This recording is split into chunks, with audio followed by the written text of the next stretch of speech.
Нищо от казаното в това видео не е персонален съвет, а просто споделям моя опит. Възможно ли е да имаш нисък тестостерон и все пак да се чувстваш като цар? А може ли да имаш пък много висок тестостерон и въпреки това да се чувстваш като парцал? Днес ще разгледаме именно това, така че добре дошъл в епизод номер 3 от поредицата ми Пътят до максимален тестостерон. Като днес ще сравним резултати от моите последни лични изследвания спрямо тези от миналия епизод номер 2. Но преди това, от миналото видео, което пуснах за тренировките и тестостерон е най-вече тяхната връзка и корелация, много хора, разбира се, не бяха съгласни с мен. И много хора, разбира се, не могат да се обосноват защо. Те си мислят, че колкото повече мускули имаш, толкова повече ще бъде висок тестостерон. Но връзката не е толкова директна. Като дори експерти могат да се подведат на твърдението, че връзката между тестостерон и тренировките е много силна, защото на пръв поглед изглежда много логично. Но мускулатурата е функция на нивата, на по-високите нива на тестостерон. Т.е. колкото повече мускули имаме, толкова повече тестостерон имаме в тялото. Но аз разчитам единствено на изследвания, с които си обосновавам тезите и нещата, които говоря в тези видеа, така че сега ще приложа именно ето това рандомизирано проучване, публикувано на границите в ендокринологията през 2023, в което се проследява причинно-следствената връзка генетично между тренировките и нивата на тестостерон. Като в него се вижда, че генерално по-висока масна тъкан резултира именно в по-ниски нива на тест. Защо ли? Ами защото тестостерона в масната тъкан се конвертира в естроген. При нас мъжете активната форма това е естрадиол. Съответно, колкото повече мазнини имаш по тялото, толкова по-трудно ще бъде първо на тялото да произвежда тест и второ по-голяма част от него ще се превръща в естроген. Но по-важното, което виждат учените, именно за това говорим, е, че няма ясна и директна връзка между Fat Free Mass индекса и това колко тестостерон ще имаш. И нека обясня защо. Като на първо място, какво за бога е Fat Free Mass индекса? Това е цялата ти телесна тъкан, различна от мазнини. И в това число влизат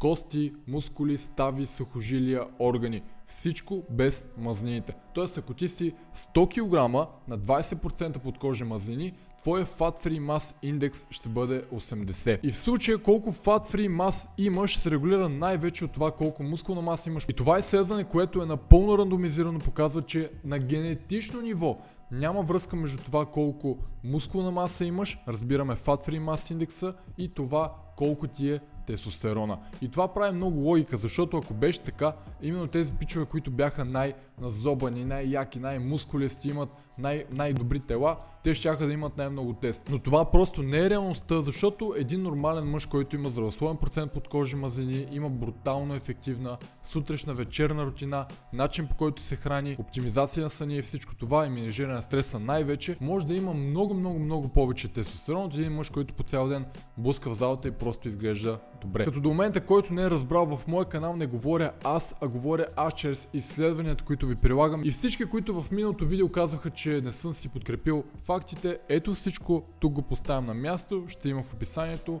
който иска може да отвори, да прегледа, който му е интересно. И стара да ги представям по начин, по който е възможно най-лесно смилаем, така че вие да не се налага да отваряте дългите текстове и да гледате. Продължаваме напред. И преди да видим моите резултати, трябва да знаеш нещо много важно, за което в България никой не говори, а именно твоите андрогенни рецептори, които реално определят това дали ще се чувстваш като истински мъж или като парцал. И вероятно чуваш това за първи път, но андрогенният рецептор е именно приемникът на тестостерон. Защото тестът е просто един сигнал, който се разчита от андрогенния рецептор, и там се случва цялата магия, мъжественост, сила, мускулна маса, увереност, енергия, мотивация, либидо и така нататък. Като тези андрогенни рецептори всъщност се съдържат във всички мъжки тъкани. Стави, сухожилия, кости, мозък, мускули, простата, тестиси. Като тези рецептори се намират вътре в самата клетка, а не циркулират свободно, както прави свободният тестостерон, именно той циркулира свободно в кръвта. Като на първо място, циркулирайки в кръвта, тестът влиза в клетката, дава сигнал на андрогения рецептор, който пък се активира и дава сигнал на ДНК-то какви протеини произвежда, колко мускулна маса и как да се гради, и най-вече как да функционира тялото, разбирай ти самия как да се чувстваш през деня. И тук е най-ключовото нещо, което искам да запомниш от цялото видео, а именно тестостеронът сам по себе си не прави нищо. Като абсолютно всичко минава първо през андрогенния рецептор и ако той е слаб, веднага започваме с ниското либидо, ниската енергия, мотивация, възстановяване, омазняване по корема, ставаш сутрин след 8 часа сън и се чувстваш все едно сте били с бухалки цяла вечер. Но пък от друга страна, ако твоите рецептори са много чувствителни, дори нормален тестостерон така да се чувстваш като Джеймс Бонд. Именно за това казвам, че 300 и 300 не е еднакво. Преди мъж 300 тест може да означава да се чувства изключително добре, много енергичен, буден, с повече мускулна маса, като цяло с по-малко мазнини и по-добра физика, а при някой друг, ако има много лоши рецептори, 300 може да означава депресия, слабо възстановяване и като цяло чувство на парцал. В такъв случай първият логичен въпрос е как тогава можеш ти да регулираш тези рецептори и да ги направиш по-чувствителни. И първото и най-важно нещо, което можеш да направиш още днес, така че да подобриш твоята чувствителност на тези рецептори, е да минимизираш нивата си на кортизол.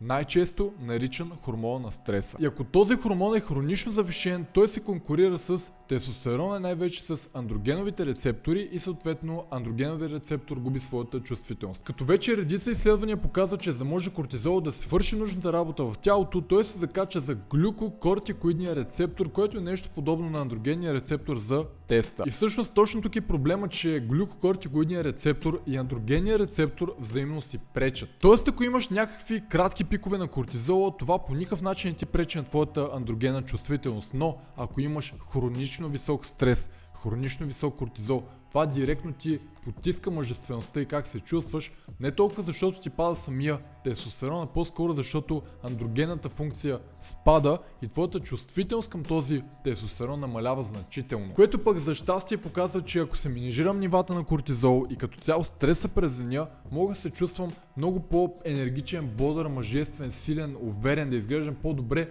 дори със същите нива на тестостерон в тялото. И защо казвам за щастие? Ами защото това показва, че не всичко се свежда до това да блъскаш в залата като луд по 5 пъти седмично по 2 часа, а всъщност виждаме, че реалният резултат идва от това да си оптимизираш начина на хранене, навиците, рутината и като цяло самия лайфстайл. Но пък ако трябва да съм честен, това не е единственото нещо, а именно стреса и кортизол, което определя дали ще имаш слабо или силно чувствителни андрогенни рецептори, защото имаме други фактори, които също са много важни, като генетика, сън, инсулинова чувствителност или дори резистентност, съотношение на омега-3 към омега-6, за което си говорих в едно от миналите видеа, а именно възпаленията на тялото, съотношението на тестостерон към естроген.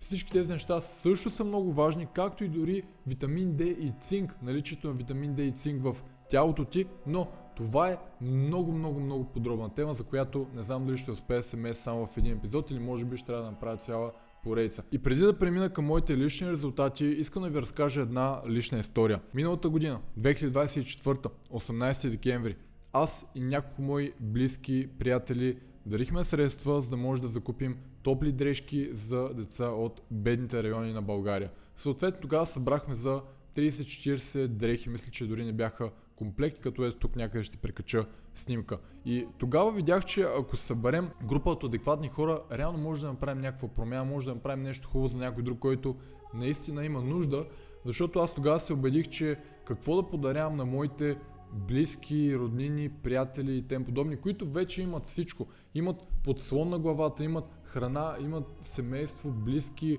училище, работа, университет. Имаме всичко. Так какво да подарявам на тези хора, които вече имат всичко, имайки предвид, че има хора и то най-вече деца, именно в България, които са от социални слаби семейства, които имат здравословни проблеми, които нямат този благодат, който ние имаме и приемаме за даденост.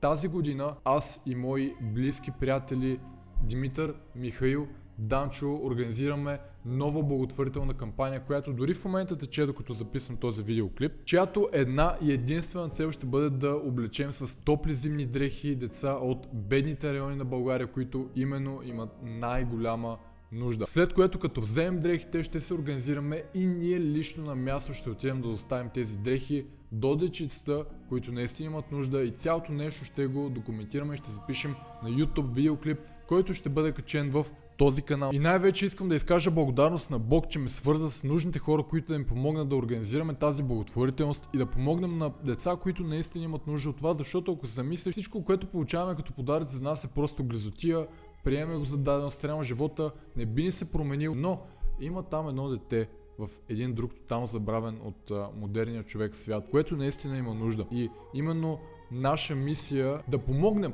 защото никой друг не го прави. Защото всеки гледа неговия интерес, защото в момента всичко става смотани, богатите, ламбургинита, скъпи часовници, апартаменти, коли, не знам си какво. Какъв е смисъл от това, като знаеш, че там има някъде гладно дете, което има нужда от помощ, има нужда от топли дрехи да прекара зимата. Така че ако искаш да не бъдеш част от масата и реално да направиш нещо добро за някой различен от теб самия, може да цъкнеш линка в описанието под видеото, за да видиш нашата кампания. А сега продължаваме към най-интересното, а именно моите изследвания. Като първото нещо, което ще разгледаме, е моя общ тестостерон, който по време на миналите изследвания от октомври беше 14,23 наномола на литър, който в момента на сегашните изследвания от декември вече е 17,67 наномола на литър. Тоест наблюдаваме тук 24% увеличение от октомври до декември. След което ще разгледаме моят протеин SHBG, който е основният виновник да съм в тази ситуация в момента, който октомври ми беше 46,1 наномол на литър, а в момента е 47 наномол на литър, т.е. там нямаме почти никаква промяна, даже имаме много леко влошаване. Какво означава това? След малко ще обясня. А сега ще разгледаме най-важното, което интересува най-много мен, а именно свободният тестостерон, който през цялото време от този канал казвам, че е единственият, който върши работата, който октомври ми беше 0,220 наномола на литър, а в момента ми е 0,280 наномола на литър. Тоест тук отново от октомври до сега декември имаме увеличение в рамките на грубо 24-25%. Което честно казано не е никак малко, но не е много сравнено с онези пичове, които виждате по интернет, в Instagram, в Facebook, в TikTok, в YouTube, които изведнъж се назобват и скачат с изключително рязки резултати от 0,220 на 0,850. Няма такива неща. Именно с това казвам, че този моят път, който съм поел, ще бъде доста дълъг, но на мен грам не ми пука. Не ми пука кой какво си мисли, кой какво си казва, защото аз се чувствам много добре. И именно точно тук се свежда този въпрос, който коментирахме допреди малко, а именно андрогенните рецептори. Защото ето моя общ тест се пада грубо по средата, но понеже SHBG ми е толкова високо, моя свободен тест остава по-нисък. Но въпреки това, понеже имам доста добра изградена вече сутрешна вечерна рутина, менежиране на стреса, използване на правилните добавки, най-вече от храната, набавяне на правилните микроелементи, моите андрогенни рецептори бих казал, че са доста чувствителни, защото ако не бяха, аз в момента нямаше да мога да говоря, изобщо нямаше да се чувствам добре, ще я изпитвам една апатия, депресия и това ще да ме лечи в цялостната визия на лицето и как говоря. Но очевидно това не е фактор и се чувствам доста добре всеки един ден и особено като в момента резултата ми е 280 спрямо 220 от октомври, в момента наистина се чувствам много по-добре и най-вече много по-фокусиран, продуктивен и мотивиран да постигам нови върхове. Честно казано, вече не ми пука как изглеждам, не ми пука дали съм 90 кг на грубо 13-14% подкожни, както съм в момента, или съм 100 кг на 10% подкожни мазнини. Стига да съм в здравословен процент подкожни, да имам здравословно количество мускулна маса и сила. Искам това да ми бъде напълно достатъчно. Нямам нито намерение да ставам културист, нито ходя по състезания по трибой, нито да правя каквото и да е било друго. Искам да съм възможно най-добрата версия на себе си, което при нас мъжете, вярваш или не, става именно чрез хормоналната оптимизация. И това ще бъде моята номер едно цел. И както казах още в началото в първия епизод, тази поредица ще бъде дълга, защото това нещо не става бързо. Не става за 1, 2, 3, 4 месеца. Това отнема много време, но хубавото е, че направиш ли веднъж промяната, изградиш ли един път начин на живот и навиците, това нещо остава до живот. И в случая къде е проблема при мен в момента? Проблемът е, че SHBG ми е изключително високо и то заключва по-голямата част от моя общ тестостерон. Буквално 98,5% от моя тест е заключен и аз лично не мога да го използвам, както при повечето хора, които гледат този клип. Само че при повечето хора, които имат инсулинова резистентност, имат доста мазнинки по тялото, корен, паласки, бузи и така нататък, тяхното SHBG е много по-ниско, защото колкото по-атлетичен си, колкото по-добре тялото ти реагира на инсулин, колкото по-малко подкожни мазни имаш по тялото, то толкова по-вероятно е тялото автоматично да ти вдига SHBG и именно това става при мен. А има друг фактор, че в момента завършвам точно един месец, да, точно така, един месец, както почнах коледния пост, който между другото е най-хубавото нещо, което съм правил през живота си. Мислех, че ще бъде много по-трудно, но се оказа, че не е толкова трудно, даже ми въздейства много добре на физиката на психиката и това как се чувствам аз и това как се чувствам и представям самата вяра, защото вярата, както казах, за мен е номер едно нещо, което ме бута, крепи ме напред и ми дава енергия, сила, мотивация да правя това, което правя в момента. Но постът за щастие ми се отразява много добре. Да, благодарение на него SHBG няма как да го сваля толкова, защото то се регулира доста силно от начина, по който се храниш. Но, имайки предвид в момента, че конкретни хранителни животински продукти просто не мога да ги хапвам, ще се примиря с това SHBG да ме бъде високо още за някой друг месец може би, но след това, успея ли него да го сваля, свободния ще се покачи значително. Покача ли още общия и намали ли плюс това SHBG, свободния може да се изстреля.